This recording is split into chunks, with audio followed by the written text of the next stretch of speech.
Hello guys, how are you all and I hope you all are doing very well. और आज का हमारा topic, जैसे मैंने आपसे बात की थी, वो है परमाणु और उसकी संरचना। और इसको इंग्लिश में बोल सकते हैं, that is atom and its structure. तो आज हम एटम के बारे में बात करेंगे और उसके स्ट्रक्चर के कुछ मॉडल्स को देखेंगे। तो मैटर जो है, अगर आप मान लीजिए कोई ईंट लेते हैं और उसको टुकड़ों में तोड़ लेते हैं, फिर उसके बाद में कुछ थोड़े से आपको टुकड़े मिल जाते हैं। तो उसके बाद आप उसको और तोड़ते हैं, वो और छोटा हो जाता है टुकड़ा। फिर उसके बाद आप उसे और तोड़ते हैं और छोटा हो जाता है। लेकिन एक टाइम ऐसा आता है कि उसके बाद में आप उसे हाथ से नहीं तोड़ सकते, आपसे वो नहीं टूट रहा है। तो इसी तरह से मान लीजिए कि एक मैटर है या जो आपका द्रव्य है, पदार्थ है, उसको आपने तोड़ा, उसके छोटे छोटे टुकड़े कर लिए, उसके फिर और छोटे टुकड़े कर लिए। लेकिन एक टाइम ऐसा आएगा कि आप उसको विखंडित नहीं कर सकते। तो परमाणु उस न विखंडित होने वाली इकाई का नाम है। तो यहाँ से हम देख सकते हैं, atom is the smallest unit of matter which can not break, जिसे हम तोड़ नहीं सकते आगे, इसीलिए इसको फंडामेंटल यूनिट कहते हैं। कि बेसिक यूनिट जो मैटर की है वो फंडामेंटल यूनिट परमाणु है, या फिर मैटर की फंडामेंटल यूनिट आपकी एटम है, जिसे परमाणु कहते हैं। तो अब हाइड्रोजन और हाइड्रोजन के दो परमाणु मिलके क्या बना देते हैं, H2। ठीक है। इसी तरह हाइड्रोजन और Cl यानी कि क्लोरीन के दोनों अलग अलग परमाणु मिलकर क्या बना देंगे, HCl। यानी कि एक अगर हाइड्रोजन है तो उसके सारे परमाणु H ही हैं। यानी कि अगर बेसन के लड्डू हैं तो सारे बेसन के लड्डू हैं। उसका एक कटोरी में अगर आपने बेसन के लड्डू रख रखे हैं तो वो एक उठाओ चाहे तीन उठाओ, वो हैं सारे एक जैसे। ठीक है ना। तो ऐसे ही क्लोरीन एक अलग परमाणु है, हाइड्रोजन एक अलग परमाणु है। इसके बाद हम देख लेते हैं कि डाल्टन जो थे, उन्होंने एटॉमिक थ्योरी दी थी एक 1808 में। उन्होंने अपना एक हाइपोथेसिस किया था, यानी कि एक कल्पना शक्ति अपनी लगाई थी, जिससे उन्होंने कुछ पॉइंट्स को क्लियर किया था एटम के बारे में। तो उन्हें हम देख लेते हैं कि उन्होंने क्या क्या बताया था, और परमाणु आगे विभाजित हो पाएगा कि नहीं, क्या सिचुएशन रहेगी, वो हम अभी बात करते हैं। तो मैटर जो है एटम से मिलकर बना है, यानी कि मैटर की फंडामेंटल इकाई जो है वो एटम है, यानी कि परमाणु है। अब इसके बाद उन्होंने बताया कि atom neither destroyed nor created. कोई भी रासायनिक अभिक्रिया जब होती है तो उसमें ना तो एटम को डिस्ट्रॉय किया जा सकता है, ना ही उसको क्रिएट किया जा सकता है। आप उसे सिर्फ कॉन्जॉइंट कर सकते हैं, यानी कि दूसरे के साथ में जोड़ सकते हैं या वहाँ से हटा सकते हैं। सिर्फ उसको लगाने हटाने का काम आप कर सकते हैं, उसे ना तो बना सकते, ना आप उसे डिस्ट्रॉय कर सकते। इसके बाद इन्होंने बताया कि एटम इनडिविजिबल है, यानी कि उसे आप विखंडित नहीं कर सकते, उसे टुकड़ों में नहीं बांट सकते हैं। फिर इन्होंने एक पॉइंट कहा कि एटम और एटम, यानी कि जो मैंने अभी आपको बताया कि हाइड्रोजन का एटम और दूसरा भी हाइड्रोजन का एटम, इन दोनों में समानताएं होंगी। यानी कि एक बेसन का लड्डू और दूसरा बेसन का लड्डू, दोनों एक ही दुकान से हमने लिए हैं, एक ही जगह बने हैं, तो एक ही जैसे हैं, और उनका वेट भी इक्वल है। उनमें घी की मात्रा भी उतनी, उनमें बेसन की मात्रा भी उतनी, वो मीठे भी उतने ही हैं। तो इसी तरह से इक्वल वेट होता है दो एटम्स का, यानी कि बराबर वेट, बराबर साइज और सेम प्रॉपर्टीज़ उनकी होती हैं। लेकिन जब हम दो अलग अलग एटम्स को देखते हैं, जैसे हाइड्रोजन और क्लोरीन, तो यहाँ पे ये दोनों जो है डिफ़र कर जाते हैं। यानी कि हाइड्रोजन का जो एटम है, इसकी प्रॉपर्टीज़ कुछ और होंगी और क्लोरीन की प्रॉपर्टीज़ कुछ और होंगी। क्लोरीन की सिचुएशन कुछ और बन जाएगी, और हाइड्रोजन की वैलेंसीज और हाइड्रोजन की जो प्रॉपर्टीज़ हैं वो सब अलग अलग होंगी। तो इस तरह से एटम का ये कुछ उन्होंने 4-5 बातें उन्होंने बताई थी। अब देखते हैं ये कितनी सही सिद्ध होती हैं और कितनी गलत सिद्ध होती हैं। तो आइए अब हम बात करते हैं एटॉमिक कंपोजिशन की। देखिए यहाँ पर एटम इज़ डिविजिबल। ये 20th सेंचुरी में कुछ वैज्ञानिकों ने जब दोबारा से खोज की, इस पर काम किया, तो उन्होंने कहा कि एटम डिविजिबल है और इसको हम 3 पार्ट्स में स्टडी कर सकते हैं। वो 3 पार्ट्स इसके क्या क्या हैं, इलेक्ट्रॉन, प्रोटॉन और न्यूट्रॉन। इनके अलग अलग द्रव्यमान होते हैं और अलग अलग इनकी प्रॉपर्टीज़ हैं तीनों की। इलेक्ट्रॉन जो है नेगेटिव चार्ज है, प्रोटॉन पॉजिटिव चार्ज है, न्यूट्रॉन में कोई चार्ज नहीं है। ये हम आगे स्टडी अभी करने वाले हैं। लेकिन यहाँ पर आप छोटा सा पॉइंट एक याद करेंगे, मैंने एक ट्रिक आपके बराबर में लिखी है, ईंट पर नाच। तो जो ई है दैट डिनोट्स इलेक्ट्रॉन, और पर में से प है वो प्रोटॉन को डिनोट करता है, और नाच का ना जो है वो एन यानी कि न्यूट्रॉन को डिनोट करता है। ठीक है। तो ई के साथ में मैंने ट लिखा है, यानी कि टॉमसन, जे टॉमसन ने इस इलेक्ट्रॉन की खोज की थी। उसके बाद प्रोटॉन के साथ में रदरफोर्ड, यानी कि प्रोटॉन को खोजा था रदरफोर्ड ने, और चैडविक ने खोजा था न्यूट्रॉन को। तो ये ईंट पर नाच एक ट्रिक है, आपको याद रखने में आसानी हो जाएगी। तो इसके बाद हम बात करते हैं प्लेसमेंट, यानी कि एक एटम में ये किस तरह से अपनी जगह बनाते हैं, कि कहाँ कहाँ पर ये प्लेस्ड होते हैं। ये प्लेसमेंट वो नहीं है जो नौकरी के लिए प्लेसमेंट मिलता है, यही मैं उसकी बात नहीं कर रही हूँ। मैं बात कर रही हूँ कि इलेक्ट्रॉन, प्रोटॉन और न्यूट्रॉन जो हैं, ये एटम में कहाँ कहाँ पर व्यवस्थित रहते हैं।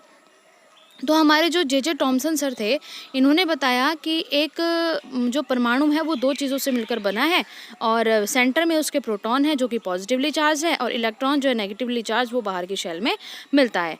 लेकिन इन्होंने यहाँ पर कोई भी एक्सपेरिमेंट शो नहीं किया जिससे ये अपनी इस बात को प्रूव कर सकें, तो इसलिए इनको ज़्यादा तवज्जो नहीं दी गई। इसके बाद में रदरफोर्ड सर आए। इन्होंने अल्फ़ा स्कैटरिंग एक्सपेरिमेंट किया। स्कैटरिंग मतलब कि जैसे एक पुंज में से, जैसे आप कभी टॉर्च जलाते हैं तो उसकी जो लाइट होती है वो चारों दिशाओं में फैल जाती है। स्कैटरिंग का आप मतलब समझें कि फैल जाना। तो इन्होंने अल्फ़ा कण जो थे उनको बम्बार्ड किया एक गोल्ड की बिल्कुल थिन प्लेट पे और उसके बाद में एक एक्सपेरिमेंट किया, उससे इन्होंने ये रिजल्ट्स कुछ निकाले। अब हम सबसे पहले उस एक्सपेरिमेंट के बारे में बात कर लेते हैं, फिर हम ये जो उन्होंने पॉइंट्स दिए थे इनके बारे में बात करेंगे। तो इन्होंने ये एक सोर्स ऑफ अल्फ़ा पार्टिकल, यानी कि जहाँ से जिसके थ्रू ये अल्फ़ा पार्टिकल्स को उस गोल्ड फॉयल पे, उस गोल्ड की पतली सी प्लेट पर डालेंगे, ये वो है। और अल्फ़ा पार्टिकल्स को इन्होंने इस बीच में, देखिए आप इस सर्कल के, बड़े से सर्कल के बीच में एक थिन प्लेट दिख रही है जहाँ पे लिखा है गोल्ड फॉयल, इस पे इन्होंने डाला। तो इन्होंने कुछ ऑब्जर्वेशंस किए। यहाँ से जब अल्फ़ा पार्टिकल्स इस गोल्ड प्लेट पे गए तो क्या हुआ, इसको इन्होंने नीचे डायग्राम में आप समझ सकते हैं, दूसरे डायग्राम में मैंने शो कर दिया है। कुछ जो अल्फ़ा पार्टिकल्स हैं वो बिल्कुल सीधा निकल गए हैं न्यूक्लियस में से, यानी कि सेंटर में से। और उसके बाद में फिर कुछ पार्टिकल्स आप देख रहे हैं कि टकरा करके और इधर उधर डाइवर्ट हो गए हैं, अपने मेन जो उनका पाथ था वहाँ से बाहर की तरफ डाइवर्ट हो गए हैं। और कुछ जो पार्टिकल्स थे वो टर्न होकर उल्टे उसी रास्ते पे वापस आ रहे हैं। जैसे आप सबसे ऊपर की लाइन देख सकते हैं, वहाँ पे वो टर्न होकर उल्टे अपने रास्ते पे आ रहा है। तो इस तरह से ये कुछ 3 हमें प्रोसीजर्स मिले जिनसे ये कुछ निष्कर्ष निकले। सबसे नंबर 1 पॉइंट पे इन्होंने बोला है कि प्रोटॉन पॉजिटिव चार्ज है और वो सेंटर में है, इलेक्ट्रॉन बाहर आउटर शेल में है। ये बात हमें जे टॉमसन ने भी बताई थी, लेकिन उन्होंने कोई एक्सपेरिमेंट हमें शो नहीं किया था। आफ्टर दैट जो सेकंड पॉइंट उन्होंने बताया कि इलेक्ट्रॉन नेगेटिवली चार्ज इलेक्ट्रॉन है, क्योंकि इसका अभी रीज़न मैं आपको दोबारा से समझाऊंगी आगे। थर्ड पॉइंट में आप देख सकते हैं कि डायरेक्ट कोलाइड, यानी कि जो उस पर डायरेक्ट हिट हुए थे न्यूक्लियस पे, वो एज इट इज़ अपने रास्ते पे वापस चले गए थे due to mass of nucleus, nucleus के द्रव्यमान के कारण। न्यूक्लियस यानी सेंटर में जो द्रव्यमान है, इसका मतलब सेंटर में भी कुछ ना कुछ है, तभी तो वो वापस उल्टा जा रहा है उससे टकरा के। यानी कि वो सेम चार्ज है, जब भी सेम चार्ज आपस में प्लस प्लस आपस में टकराएंगे तो वो उल्टा वापस की तरफ भागते हैं। कभी आपने चुंबक को भी देखा हो, नॉर्थ पोल आप अगर अट्रैक्ट करोगे तो वो एकदम से छटक के दूर भागती है। इसके बाद में जो बात हुई है दैट कुछ जो थे वो बिल्कुल स्ट्रेट लाइन सीधे निकल गए थे। A big part of atom is empty, यानी कि जो सीधे निकल रहे हैं वहाँ पे कोई चार्ज नहीं था, वहाँ पर कुछ नहीं था, यानी कि बीच में जो है कुछ थोड़ा सा पार्ट जो है एम्प्टी भी है आपके एटम में। अब इसके बाद इनका थोड़ा सा क्रिटिसिज्म हुआ कि अगर आप ये कह रहे हो कि इलेक्ट्रॉन जो है वो आउटर शेल में पाया जाता है, तो जैसे कभी आपने देखा हो कि जब आप साइकिल गोल गोल गोल गोल चलाओ, एक ही जगह पे मतलब थोड़ा सा ही राउंड अप लेके और वहीं पे गोल गोल चलाओ, तो आपकी साइकिल के एक अट्रैक्शन सा हो जाता है सेंटर की तरफ, यानी केंद्र की तरफ एक अट्रैक्शन फील होता है आपको। तो वो जो है अभिकेंद्रीय त्वरण होता है। तो उस अभिकेंद्रीय त्वरण के कारण जो आपका इलेक्ट्रॉन है वो घूमते घूमते नाभिक में गिर जाना चाहिए।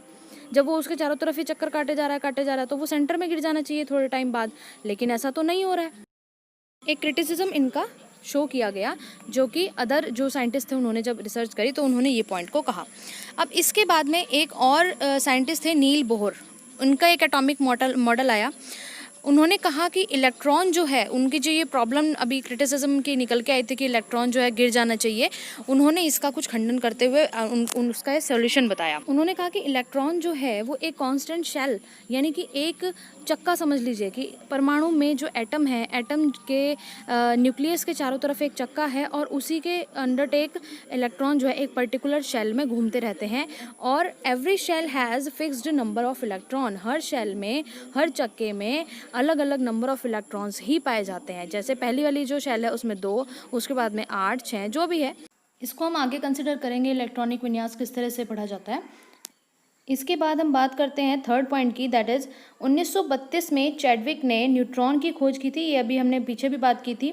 तो यहाँ पे क्या इन्होंने कंसिडर किया, mass was almost equal to proton, इसका जो द्रव्यमान है वो ऑलमोस्ट प्रोटॉन के इक्वलेंट है, but no charge on it. यानी कि उसके ऊपर कोई चार्ज नहीं है और वो उसका जो मास है वो प्रोटॉन के इक्विवेलेंट है। जो पॉजिटिव और नेगेटिव का बैलेंस बनाने का काम है वो केवल प्रोटॉन और इलेक्ट्रॉन का, यानी कि प्रोटॉन पॉजिटिव हो गया, इलेक्ट्रॉन नेगेटिव हो गया। न्यूट्रॉन के ऊपर कोई चार्ज नहीं है, इसीलिए ये न्यूट्रल है, इसका नाम न्यूट्रॉन है और ये एटम के न्यूक्लियस में प्रोटॉन के साथ में पाया जाता है। ओके, तो अब हम इसका मॉडल देख सकते हैं। तो आप लोग इस तरह का एक मॉडल देख सकते हैं जिसमें सेंटर में प्रोटॉन है, न्यूट्रॉन है, ब्लू कलर से प्रोटॉन को दिखाया गया है और उसके बाद में न्यूट्रॉन को दिखाया गया है और इलेक्ट्रॉन्स जो है आउटर शेल में घूम रहे हैं। ये एक पर्टिकुलर शेल्स बनी हुई है। देखिए पहली शेल में 2 इलेक्ट्रॉन है, उसके बाद आउटर शेल एक और है, उसमें इलेक्ट्रॉन पाया जा रहा है। तो ये SPDF करके 4 हम काउंट करते हैं। ये हम आगे जब इलेक्ट्रॉनिक विन्यास पढ़ेंगे तब मैं आपको इसे डिटेल में समझा दूंगी, लेकिन अभी के लिए आपको सिर्फ इतना ही याद करना है कि आपके पास एक एटॉमिक स्ट्रक्चर है जिसमें इलेक्ट्रॉन, प्रोटॉन और न्यूट्रॉन पाए जाते हैं। इलेक्ट्रॉन जो है नेगेटिवली चार्ज है, प्रोटॉन जो है पॉजिटिवली चार्ज है और न्यूट्रॉन पे कोई चार्ज नहीं है। प्रोटॉन और न्यूट्रॉन नाभिक में रहते हैं और इलेक्ट्रॉन एक पर्टिकुलर शेल पे, बाहर की शेल में, यानी कि नाभिक के बाहर चक्कर लगाते रहते हैं और वो सेंटर ऑफ अट्रैक्शन की वजह से गिरते नहीं हैं और इस तरह से पॉजिटिव और नेगेटिव्स बैलेंस बना के एटम का स्ट्रक्चर फाउंड अप करते हैं। तो ये आपका एटॉमिक स्ट्रक्चर था, एटम पे हमने बात की। और अब एक बहुत ज़रूरी सूचना, अब आप सबको जो आपकी प्लेलिस्ट हैं वो मिल जाया करेंगी चैनल पे। जैसे मैन मेड आर्टिकल्स की प्लेलिस्ट है, मैन मेड आर्टिकल्स का एक कॉलम बना दिया गया है, वो पूरा चैप्टर आपको 3 स्लाइड्स, 3-4 वीडियो सारी उसी में मिल जाया करेंगी। इसी तरह से जब आपका ये चैप्टर कंप्लीट हो जाएगा एटॉमिक स्ट्रक्चर का, तो इसकी भी एक ही वीडियो में मर्ज करके इसको एक प्लेलिस्ट में ऐड कर दिया जाएगा। आप एक चैप्टर एक बार में एक जगह से पढ़ सकते हैं और उसमें कोई प्रॉब्लम आपको नहीं होनी चाहिए। Thank you guys, thank you for watching this video and अपने चैनल को सब्सक्राइब कर लीजिए, वीडियो को लाइक कर लीजिए जिससे आपको आपकी वीडियोस मिलते रहें। दोस्तों के साथ शेयर कर दिया कीजिए उसको। और कोई भी क्वेरी हो तो आप लोग पूछ सकते हैं। आप लोग कमेंट बॉक्स में मेरे को क्वेरी लिख के भेज सकते हैं जिससे मैं आपकी क्वेरी को आंसर कर सकूं। ये जो डायग्राम्स वगैरह मैं आपको बताती हूँ, ये आप चाहें तो अपनी कॉपी में कलर्स पेन से बना सकते हैं जिससे आपको पढ़ने में थोड़ा सा इंटरेस्ट आएगा। जब हम अपनी कॉपी देखते हैं तो अच्छी लगती है ना, तो इंटरेस्ट आता है कि हाँ ऐसे ऐसे था, एकदम से समझ में आ जाता है। Okay guys, so keep learning and do well.